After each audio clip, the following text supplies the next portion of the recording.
Meu nome é Lucas, este é o Diário de Leitura e hoje nós damos verdadeiramente início ao projeto de leitura coletiva de Don Quixote, comentando o prólogo, os poemas iniciais e os 8 primeiros capítulos que constituem o livro 1 do volume 1 de Don Quixote. Comprando qualquer um dos livros aqui citados ou qualquer outro produto, desde que através dos links abaixo da Amazon, você colabora com o canal com uma pequena porcentagem da sua compra.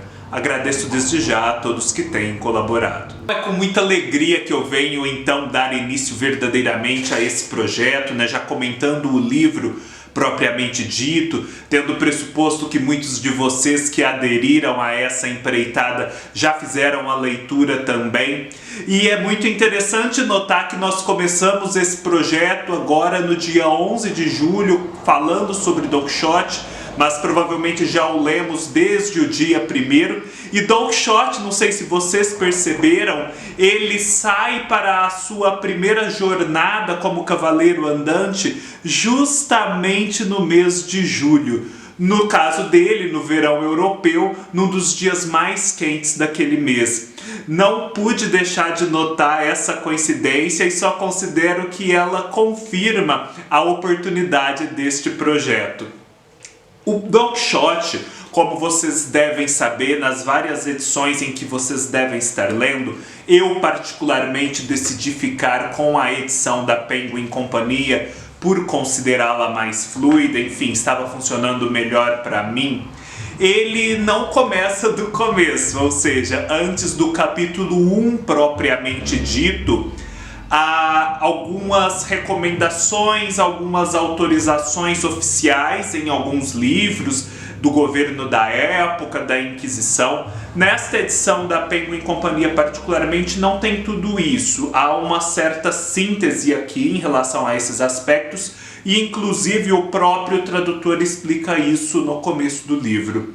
Mas em várias edições há isso, mas há também, e isto consta da edição da Penguin que eu estou lendo, o prólogo, escrito por Cervantes, e também aqueles poemas iniciais que introduzem a narrativa. Todos muito costumeiros nos livros da época ali dos séculos XVI, começo do século XVII. Afinal, Don Quixote foi publicado em 1605. O prólogo do Don Quixote é bem célebre e bem interessante e cômico, porque já revela muito do que o Cervantes pretende fazer. Nele nós podemos saber um pouco da biografia do escritor, saber que ele escreve o Quixote já numa idade um pouco mais avançada, de 58 anos, que ele passara por prisões, seja em Argel como cativo, seja na própria Espanha por conta ali da sua atividade como coletor de impostos, e que o Don Quixote então nascia desse solo árido, desse solo passado por tantas privações, e que um filho de um solo assim tão agreste não poderia sair muito belo, não poderia sair muito formoso. O Cervantes faz uma referência aqui ao fato de que ele não é propriamente um pai do Don Quixote, ou seja, um escritor que faz nascer aquela obra, mas antes um padrasto. Isso aqui já adianta um expediente que vai ser utilizado na obra, que é o das fontes narrativas. O Don Quixote, a partir de determinado momento, a partir do livro 2 especialmente, que nós veremos daqui 15 dias, ele passa a se basear numa tradução feita por um mouro, um tal de Cid. E então, nesse sentido, o tal do Cid e a tradução da qual ele parte seriam os pais do Quixote, enquanto que o Cervantes, que recolhe essa tradução e também recolhe os registros de Don Quixote na Mancha, seria o padrasto. Nessas narrativas do começo do século XVI, XVII, nós temos muito isso de haver uma fonte fidedigna para uma narrativa ficcional. Sempre há algum expediente ali no começo do livro, mediante o qual o escritor tenta fazer crer ao leitor que aquela história é verdadeira, que há um lastro na realidade. Portanto, ele fala que encontrou manuscritos antigos num baú, que ouviu falar daquilo, que recebeu uma carta e etc. Nesse prólogo, nós também já vemos o tom crítico que o Cervantes adotará em relação à literatura e, em especial, à literatura de cavalaria. Ele fala muito do empolamento dos discursos, das palavras solenes, aquele discurso todo rebuscado, muitas vezes barroco, afinal o barroco já graçava na Espanha também. E ele fala da questão da autoridade, porque os escritores da época não só queriam dar um lastro de realidade às suas narrativas ficcionais, como também faziam inúmeras e dispensáveis referências a autores antigos, Aristóteles, Platão, Santo Tomás de Aquino, as Escrituras, de modo a tornar o livro deles mais inteligente, mais loquaz, mais firmado ali na tradição existente. Mas o Cervantes tem muita dificuldade nisso, afinal, o livro dele não tem nada a ver com Aristóteles, Platão ou Santo Tomás de Aquino. Então escrever esse prólogo, enxertar essas referências postiças na narrativa, lhe causa um grande tormento. Aí chega um amigo que começa a dar ideias ao Cervantes. Ideias no sentido de que ele pode fazer tudo isso, mas num tom galhofeiro, parodiando, para inglês ver, como nós diríamos. E aí já começa um pouco da paródia aos modelos literários da época. Então eles vão sim citar autoridades, eles vão sim trazer aqueles versos que nós veremos depois. Mas tudo isso de um modo inventado, de um modo que faz chacota da tradição existente e inócua daquela época. Aqui nós já vemos também a intenção clara dos Cervantes de criticar os livros de cavalaria. Depois nós temos aqueles versos. Eu imagino que nas narrativas daquela época encomendavam-se versos de pessoas célebres para tornar aquele livro mais apetecível, mais atraente para os leitores. É como se fossem aqueles blurbs que a gente tem nas contracapas e orelhas dos livros de hoje em dia, de uma resenha do The New York Times, de um comentário elogioso de um escritor famoso. Aqui nós tínhamos esses poemas laudatórios. E no caso do Cervantes, vocês podem observar pelos títulos e autores que são todos poemas inventados, porque eles teriam sido escritos por personagens célebres das próprias novelas de cavalaria. E por fim, chegamos ao capítulo 1 do livro 1 do volume 1 do Don Quixote, em que vamos finalmente travar contato com esse personagem tão célebre. O Don Quixote desde o princípio vemos, um fidalgo, mas um fidalgo com certo ar de ruína. Ele já não tem muito dinheiro, tem um ou outro elemento que o distingue, tem talvez um sobrenome, mas já não consegue agir muito no mundo com base nos seus ativos. Um certo comentador que eu li comentava que naquela época esses fidalgos, que vinham lá da Idade Média, se encontravam num ponto um pouco delicado, porque a Espanha empreendia suas grandes navegações. Quem geralmente se envolvia nessas grandes navegações e ganhava dinheiro com isso, se arriscava, e portanto não eram os fidalgos quem o faziam, mas sim pessoas mais ligadas à burguesia, a classes ascendentes. Então os fidalgos ficaram meio que no ostracismo, querendo de algum modo se fazer valer novamente, ganhar ares de importância uma vez mais.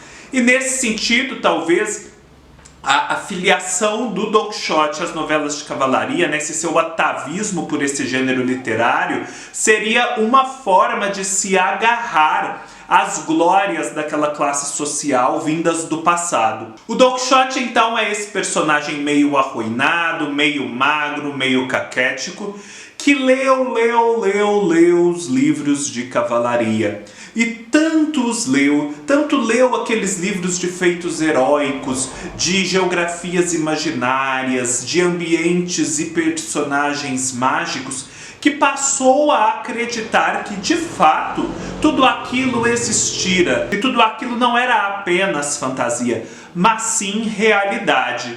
E uma vez convencido disso, Don Quixote decide ele mesmo fazer-se cavaleiro andante, viver naquele universo ficcional que ele tanto gostava. Percebemos aqui, isso já é interessante e vai dizer muito da prosperidade do romance em termos de leituras no futuro, de como aqui nós percebemos que a leitura e a literatura, em algum ponto, elas vão levar à ação, de algum modo.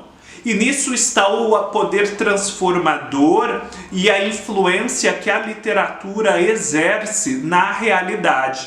A Madame Bovary, que depois diremos que é o Quixote de Saias, também faz isso. Ela lê muitos romances, no caso já o romance como nós conhecemos na modernidade, e tanto lê aquelas histórias de amor romântica, que decide ela mesma se tornar profundamente insatisfeita com a sua vida banal e viver aquelas histórias, e por isso se arrisca. Também na Madame Bovary nós temos essa leitura que leva a uma ação. O Don Quixote começa a fazer os preparativos, ele arruma um cavalo, o Rocinante, que é um cavalo em frangalhos, mas enfim, ele enxerga nele um Pégaso. E por fim ele arruma uma musa, uma dama a qual ele se devotará, porque isso era uma coisa própria dos romances de cavalaria. E ele vira uma dama ali na redondeza uma vez, gostara dela, tivera pouquíssimo contato.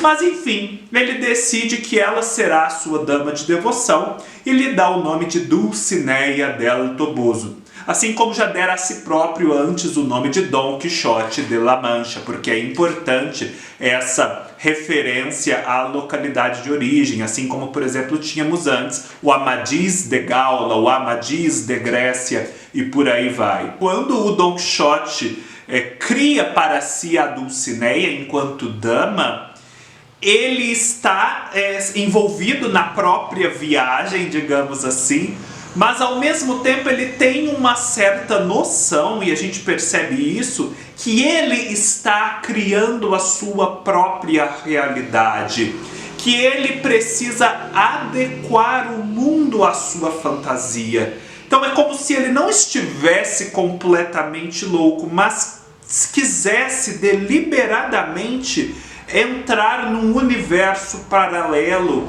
numa ressignificação da realidade. No capítulo 2, o Don Quixote finalmente sai, nessa que será a sua primeira jornada. E aqui muitos escritores dizem que o Cervantes talvez ainda não pretendesse escrever um romance grandioso como escreveu, mas apenas um conto, o conto dessa primeira jornada de Don Quixote. E de fato é perceptível isso, que esses primeiros capítulos eles meio que bastam a si mesmos, e se interrompessem ali, seria uma obra interessante, um episódio pitoresco. Óbvio, não seria o Quixote como conhecemos hoje, com a sua grandeza, mas seria um conto bem pertinente. Quixote sai e se dá conta de que ele não fora armado cavaleiro, né? Não fora sagrado, era uma espécie de rito de iniciação. Então ele ainda não podia plenamente desenvolver aquelas atividades a que se voltava. Então é preciso fazer-se armar cavaleiro. Ele se depara em seguida com uma estalagem, uma espécie de hospedaria da época. Nela há duas mulheres da vida, como dizem, duas mulheres de hábitos mais livres, digamos assim, e também o estalajadeiro, dono da estalagem.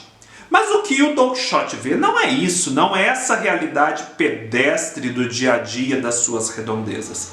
Ele vê um castelo, ele vê damas, ele vê fossos, pontes levadiças, o estalajadeiro é o castelão e as mulheres da vida são damas, e é com essa concepção que ele vai se referir a eles e vai buscar abrigo ali. Ele não tem dinheiro, mas de algum modo vai se virar naquela estalagem.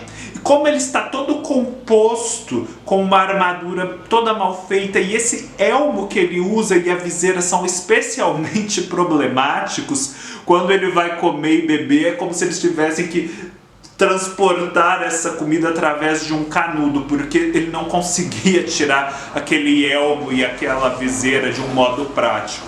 No capítulo 3, nós vamos ter um momento muito importante do livro, porque o Don Quixote vai ser sagrado cavaleiro andante pelo estalajadeiro. Dá-se um jeito. Obviamente que os verdadeiros cavaleiros não eram sagrados dessa forma, armados, né, como se diz.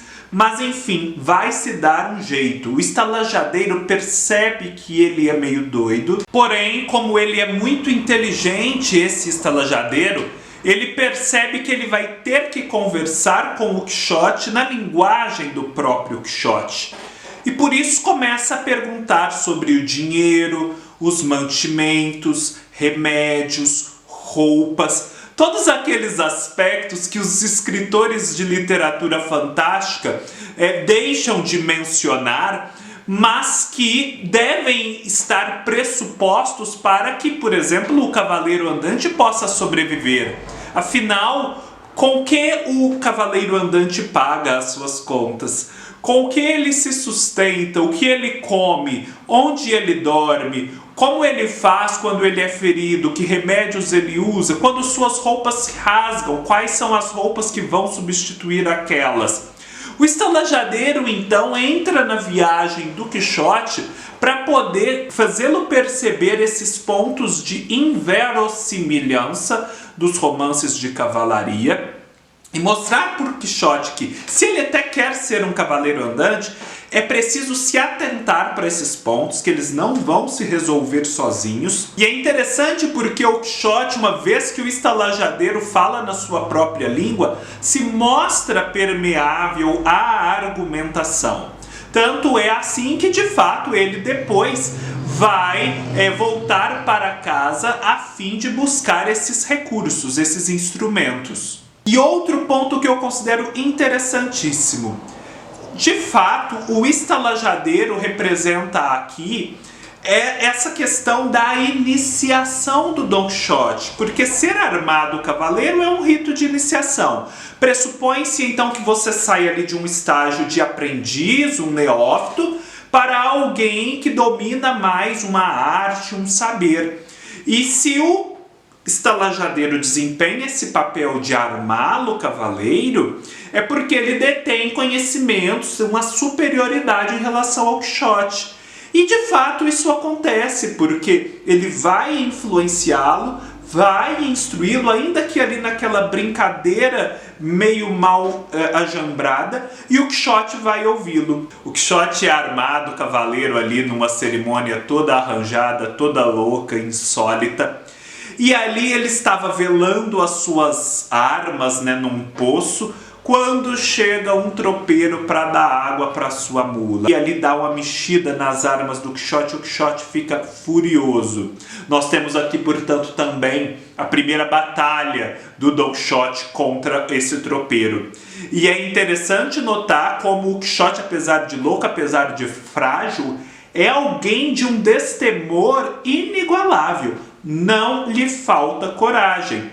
A coragem dele, na verdade, chega ao ponto da imprudência. Podemos dizer no final que nessa primeira batalha com o tropeiro, entre brigas, entre os outros que chegam, permeado pela argumentação do estalajadeiro de que ele era louco, ele acaba vencendo e, portanto, sai ali da estalagem feliz da vida porque venceu a primeira batalha. No fim das contas, ele não precisa pagar a conta, o que é bem interessante. O Don Quixote volta para casa para poder se munir daquilo que o seu armador, digamos assim, lhe aconselhara, mas no caminho ele tem contato com duas situações que permitem que ele mostre a sua bravura.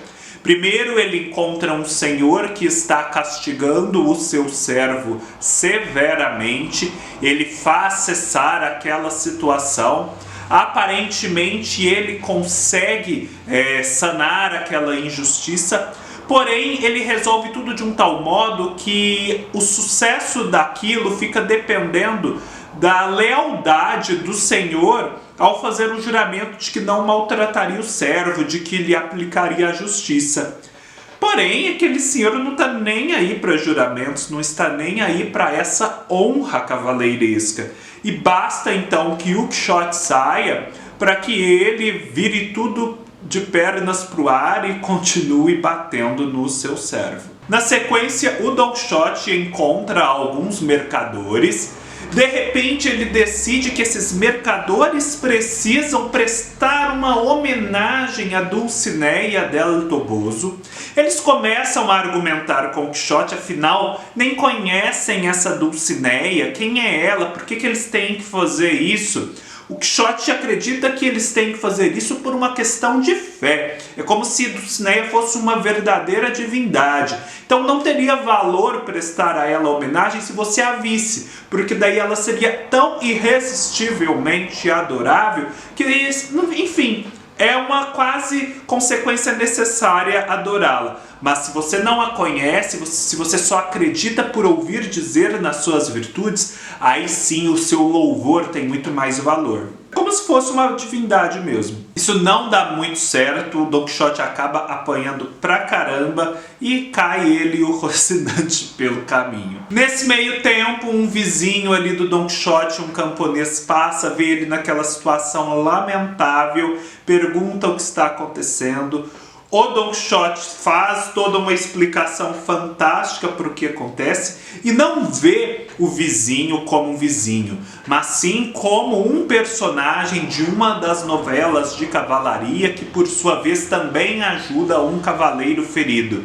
O Don Quixote, então, permite-se ser levado para sua casa, permite-se ser ajudado, mas na cabeça dele tudo aquilo é ressignificado. O ajudante camponês não é apenas o ajudante camponês, o seu insucesso na batalha não é apenas um insucesso na batalha, e por aí vai. Voltando para casa, o Don Quixote é recebido pelo padre, pelo barbeiro, por sua sobrinha mais nova e por uma criada mais velha, que já estavam ali preocupados porque o Quixote estivera sumido por 3 dias. Eles sabiam que ele estava envolvido até o pescoço com a literatura de cavalaria, não estava mais batendo bem. E aí pretendiam, portanto, queimar todos aqueles livros, consumir com aquela fonte de danação. E o Quixote chega naquele estado, contam o que acontecera com ele, e isso só confirma a perniciosidade da literatura de cavalaria. Enquanto o Don Quixote se recupera, o padre e o barbeiro vão fazer um verdadeiro auto de fé com aqueles livros do Quixote. E esse é um capítulo especialmente importante, porque nele nós vamos ter um panorama da literatura de cavalaria sobre a qual o Cervantes estava falando. Nele, o Cervantes vai ter a oportunidade de apontar aqueles livros de cavalaria que não lhe agradam e também dizer quais são os livros de cavalaria que lhe são caros. Desse auto de fé vão se salvar basicamente 3 livros. Amadis de Gaula, que é um romance de cavalaria importantíssimo, lançado em 1508, um dos primeiros sucessos do gênero na Espanha e que vai ser referenciado ao longo de todo o Quixote. Palmeirim de Inglaterra, que é um livro de origem portuguesa, e Tirante o Branco, ou Tirant lo Blanc, como ficamos conhecendo ele aqui no Brasil. Esse Amadis de Gaula eu procurei, eu não encontrei o livro original, mas eu encontrei uma espécie de reconto um pouco mais oficial e tradicional dele. Vou deixar o link aqui embaixo, se não me engano é da WMF Martins Fontes. Palmeirim de Inglaterra é um livro que se encontra disponível no Brasil numa excelente edição da Ateliê Editorial, também vou deixar aqui embaixo. E Tirante o Branco, ou Tirant lo Blanc, é um livro que eu me lembro que esteve disponível por muito tempo. E, se não me engano, a Tatiana Feltrin chegou a fazer vídeo sobre ele. Se eu o encontrar, também vou deixar o link aqui embaixo.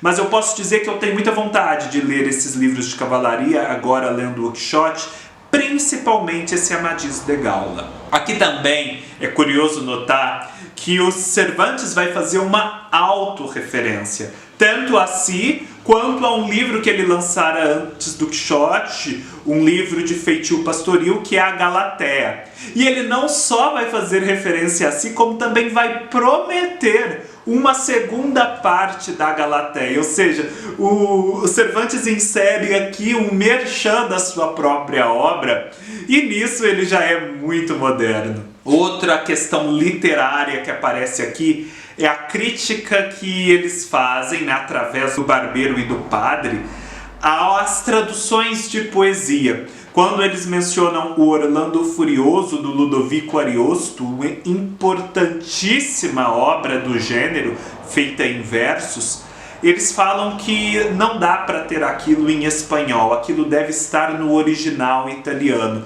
porque muito se perde com a tradução de poesia. Aliás, eu convido vocês a assistirem ao vídeo que eu fiz para Orlando Furioso, que é uma obra cuja primeira parte está disponível em português, e que é maravilhosa, é super fácil de se ler, muito bonita, e que vai trazer todo esse universo da cavalaria. A geografia imaginária, os seres fantásticos, os feitiços, os amores arrebatados e os cavaleiros andantes. Uma vez queimados os livros, é preciso esconder esse fato do Quixote, porque afinal ele ficará pé da vida se descobrir que os livros que lhe são tão caros foram destruídos. Então eles emparedam o quarto dos livros, né? Fazem uma parede onde existia a porta, e o Don Quixote, ao ver isso, já ressignifica segundo as suas próprias chaves de leitura. Na verdade, se trata de um mago que o atormenta sempre e que escondeu aquele quarto de livros, os consumindo, portanto. E é muito interessante a figura desse mago imaginário, porque é a partir dela que o Don Quixote vai justificar tudo o que lhe acontece de mal e também todas essas transposições do real para o fantástico que só ele enxerga. É pelas ilusões que esse mago causa que a visão de mundo do Quixote vai ser muito justificada. Ele fica 15 dias em casa, tinha saído em julho, então é de se crer que ele volta a sair no final de julho ou no começo de agosto, portanto no verão. E antes de sair na sua nova jornada, né, naquilo que vai ser todo o primeiro volume do Quixote, aí vamos nessa segunda jornada até o final, ele escolhe um escudeiro, afinal ele voltará para casa para se munir daquilo que seria necessário, né, conforme os conselhos do estalajadeiro. E nisso ele arruma dinheiro, ele arruma mantimentos e também um escudeiro que é próprio dos cavaleiros andantes. Ele persuade um camponês ali meio bronco, meio simples, o Sancho Panza, que tinha mulher e filhos, com a promessa de que no meio dessas aventuras eles vão acabar conquistando reinos, e ao conquistar um reino, Don Quixote também disporá de uma ilha e poderá então dar essa ilha ao governo do Sancho Panza. Então a grande ambição de Sancho Panza é ter uma ilha para governar, ser o seu imperador. Sancho Panza não tem cavalo, isso é meio difícil de se resolver. Ele tem um burro, nunca se ouvira falar de um escudeiro com um burro, mas enfim, o Don Quixote aceita isso, faz essa concessão à realidade. Quando houver oportunidade, vão arrumar um cavalo para o Sancho. No 8º capítulo, finalmente, então, Sancho e Don Quixote saem na sua incrível jornada. E o primeiro episódio, é super curioso notar isso, é justamente o célebre episódio dos Moinhos de Vento. Nós que pouco sabíamos do Quixote, sempre ouviremos falar do episódio dos Moinhos de Vento, que Don Quixote os confunde com gigantes, com vários braços, etc. E pensávamos então que este era um ponto central da narrativa, um episódio extenso, que talvez demoraria a chegar. Mas na verdade é um dos primeiros e é bem singelo, ele acaba rapidinho. Mas eu acho que por ser tão imagético, né, tão representativo de toda essa loucura do Quixote, ele acabou se consagrando na imaginação popular. Mas é isso, Quixote vê moinhos de vento, os moinhos de vento não eram tão comuns e tão antigos na Espanha daquela época, eles eram meio que uma tecnologia recente, confunde-os com gigantes, tenta atacá-los com sua lança, mas ao atacá-los essa lança se crava numa das pás do moinho e o Don Quixote e o Rocinante são jogados longe e caem por terra. O Sancho fica atordoado com tudo aquilo, vai lá, ajuda o Quixote. Depois nós vamos ter aqueles diálogos que vão pautar muito a narrativa, como veremos, entre o Sancho e o Don Quixote. E um dos primeiros é em relação ao fato de o Sancho não ser um cavaleiro ainda. Ele não foi armado como o Don Quixote foi armado. Portanto, dentro do código ali de ética da cavalaria, ele não poderia, por exemplo, lutar contra outros cavaleiros. Eles, no final desse 8º capítulo e desse primeiro livro, encontram um grupo que parece unificado, mas que na verdade são dois grupos. 2 monges beneditinos e atrás 2 senhoras com toda uma comitiva que se desloca. Ele acredita que esses 2 monges são magos e que na verdade as senhoras foram raptadas. E nisso faz uma tremenda confusão. Ataca os monges, um dos monges acaba fugindo, acossado pelo Quixote, o outro ainda permanece ali, mas daí vem um menino da comitiva das senhoras, ajuda naquela situação, esse monge consegue escapar. E por fim o Don Quixote, crente de que conseguira libertar as senhoras daqueles magos opressores, vai lá e roga a elas que voltem a El Toboso e prestem homenagem à Dulcinea. E as senhoras não entendem aquilo, quem é essa Dulcinea, afinal, elas nem estavam presas, o que está acontecendo? E daí a coisa vai só crescendo, e nesse crescendo, um escudeiro, o Basco, decide lutar contra o Don Quixote, alguém daquela comitiva que vinha do País Basco. E aí a gente acaba esse capítulo no meio da ação, no meio do que seria essa grande batalha entre Don Quixote e o Basco.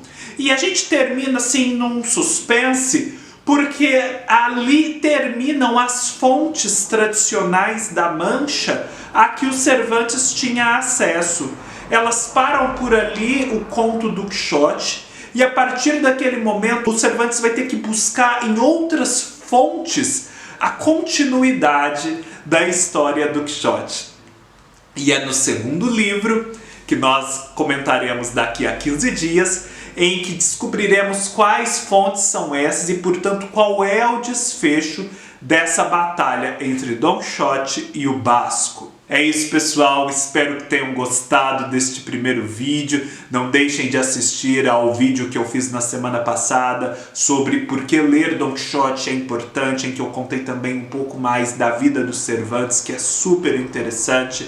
Deixem aqui nos comentários suas impressões sobre esses capítulos iniciais, façam alguma correção aí ao que eu falei, que entenderem necessária. Vamos, enfim, trocar figurinhas e fazer acontecer esse diálogo próprio da leitura coletiva aqui nos comentários do vídeo. Deem um like, se inscrevam no canal se ainda não são inscritos, me sigam nas minhas outras redes sociais. Todos os links estarão aqui embaixo. Se animem a continuar nessa jornada que só melhora aqui do Don Quixote, essa leitura que tem se provado tão fluida. Me contem mais sobre as traduções em que vocês estão lendo, o que estão achando, até para poder ajudar quem ainda não começou na leitura coletiva, porque sim, há ainda tempo de começar, porque não, todos os vídeos ficarão aqui gravados. Comprem pelos links da Amazon e apoiem esse projeto e o canal. E nos vemos numa próxima oportunidade, nos próximos vídeos do canal. Até mais!